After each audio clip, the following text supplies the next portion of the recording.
So you have your GoPros all squared away, you have your mounting systems picked out, maybe even have some footage of catching the big one. Well, now what? Well, that's where this video comes in. This is part 3 of a 3-part series I've titled Filming Fishing. In part 1, I go over all the GoPro cameras I use, including the recommended accessories. Part 2, I go over the 9 different types of mounting systems that I use for my GoPros, and I include sample footage from each. Well, here in part 3, I'm going to go over strategy, and that's broken down into 4 basic categories. In category 1, I'm going to talk about camera settings, like what resolution you should film in and the different types of camera angles you should consider. Category 2, I'm going to talk about filming strategies, like setting up multiple cameras, recording B-roll, and creating an overall interesting storyline. Category 3, I'm going to talk about my computer, I'm going to talk about the editing software I use, and how I store all of that data.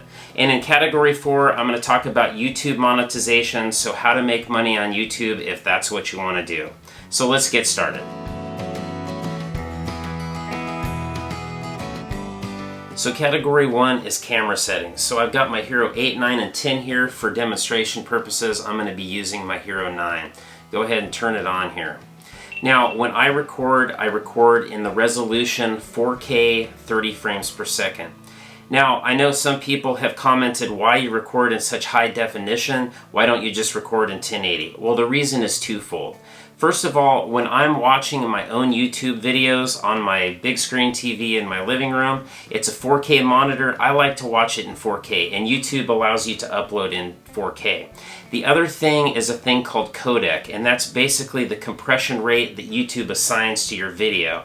If you upload in 1080 30 frames per second, which is technically high definition, they're going to give you a lower compression rate. So I learned early on in my YouTube career that I was getting these pixelated videos when I was rewatching them. It's because YouTube was assigning it a lower codec, which is a lower resolution. So again, I get to watch my footage in 4K when I'm reliving those trips, and it assigns a better codec. Next, let's talk about camera angle. Now, there's 4 different settings on GoPros. The Heroes 9 and 10 actually have a 5th setting, and I'll go over each one. To start out with, narrow is if you're filming and you want just a direct view, you don't want any kind of a wide lens. I don't know why you'd really want that for fishing. I usually at least film in the 2nd setting, which is linear. It gives you a little bit wider field of view, but it's almost like you're there, so it doesn't look like you have like that fisheye look. The Hero 9 and 10 have linear with horizontal leveling, and I went over that in episode 1 on the horizontal leveling feature, and I have some sample footage if you want to go back and view that. But what it does is if you're moving back and forth, it basically takes the horizon and makes everything just perfectly level. So the 3rd one is wide view. A lot of people use that because let's say you want to capture that rod tip, like if you get a bite, like when you're surf perch fishing or trout fishing. And then ultimately we have what's called super view, which is that really wide angle. I use that a lot like when I'm pontoon fishing and I have my camera mounted behind me because I want to capture as much footage as I possibly can. Now, the problem with super view is it's such a wide angle. If you're trying to capture the fish right in front of you, it can make your steelhead look like a minnow. So those are the 5 different settings. I would just recommend using wide angle as kind of an overall setting.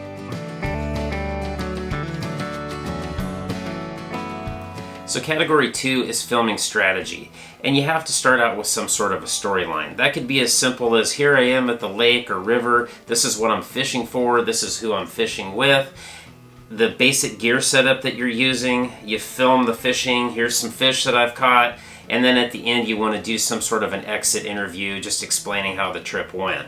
But during that you're going to want to have multiple camera angles. If it were me, that's why I always have like a body worn camera, and then I have some sort of a hard mounted camera either on a tripod or something stuck to my boat. So as an example to show how I set up multiple cameras, let's take a look at a clip from my spring Chinook fishing trip from April of this year. It might look a little bit overkill, but at least it gives you kind of an example of how I set up my cameras. So I'm going to show you my camera system. I've got Hero 5, Hero 10,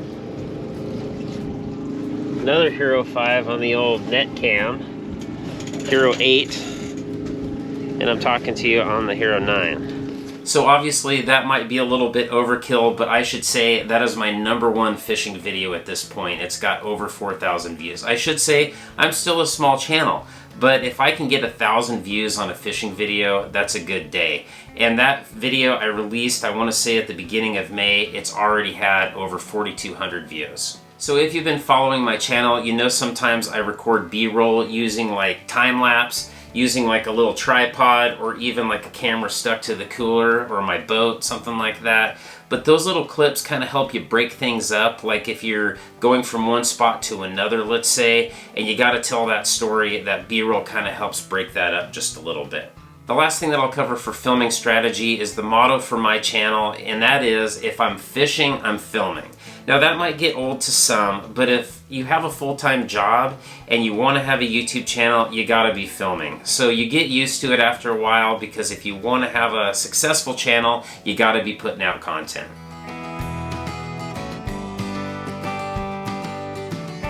Category 3 is editing. Now I do all of my editing using iMovie, which is a free program that comes with iMacs and MacBooks. So I have to say that most of my editing is done with this computer right here. It's a MacBook Air. It's the 2020 model. They're right around $1,000. I'll put a link down below. But I'll tell you, this computer is faster than my iMac, which I bought in 2016.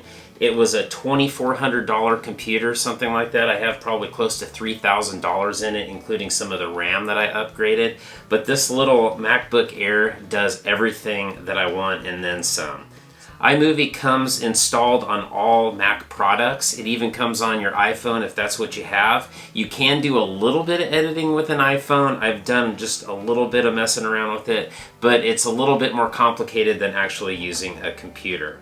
So obviously the importance of editing is being able to take all that footage that you got while you were fishing on the lake or river and being able to trim it down into those usable pieces that are interesting and putting it in your storyline. I'm not even going to try to begin to teach you how to do editing. What I would recommend is the channel Think Media. It's a YouTube channel and they go over tutorials on how to do editing with iMovie or whatever editing program you choose to use. But editing is kind of the nuts and bolts of making your YouTube video. Now, an important topic when it comes to editing YouTube videos is music. Now, I would love nothing more than being able to use my favorite musicians like Johnny Cash, Eric Church, but if you use other people's music, you're going to get copyright infringements. So I use an outfit called Epidemic. It's a subscription-based, royalty-free music program, and I can use that music and still monetize my YouTube videos. Down in my description field, I have a link you can click on. You can get 30 days for free, but it's only about $15 a month, and there's all kinds of different options for music, and you won't get penalized for using it. Another important aspect when it comes to editing is data storage. Now, I don't recommend storing anything on your computer other than your project that you're currently working on, so you want to store your data on external hard drives. Now, I have two different types here, and I'll explain those real quick. This is an HDD hard disk drive. It's got a moving disk inside. They're cheaper, but they're slower. I want to say this 2 terabyte Passport was about $70. This is a WD, Western Digital SSD, which stands for solid state drive. They have a series of chips inside, so it's much faster, but it costs a lot more. I want to say this 1 terabyte hard drive was $120. But regardless, you want to store your data on external hard drives. So the last topic I'll cover is using a USB microphone for voiceover. Now, computers come with a built-in microphone, but they're generally pretty weak. So here's a couple of the models I've used over the years. This is my first one. It's only about 30 or 35 bucks. It's okay, but it's kind of big and bulky. When I bought the MacBook Air last year, I actually bought this Rode USB microphone. It's a little bit better quality. It breaks down a little bit smaller for portability, and you can use it for podcasting as well. But I'll put the links for both of these down in the description field below.